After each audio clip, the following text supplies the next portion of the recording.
風啊，好熱嘅天氣啊！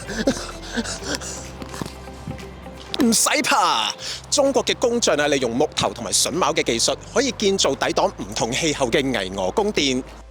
透過今次嘅互動講座，學生將會了解到中國傳統建築唔單止充滿智慧，而且係儒家文化、中法倫理嘅體現。呢個講座名為《從工匠到守護者：中國傳統建築大揭秘》。導師先透過唔同嘅角度例如中國古建築嘅唔同派系、歷史故事、建築顏色，深入淺出咁講解佢嘅美學同文化。教授知識之後當然要學以致用啦。除咗有問答環節之外，導師更加邀請學生一齊構思屬於佢哋設計嘅建築物，通過擴展實景嘅技術，將設計成果呈現出嚟，一嘗擔任建築師嘅滋味啊！記得繼續關注我哋嘅專頁，觀賞更多本計劃嘅活動花絮啊！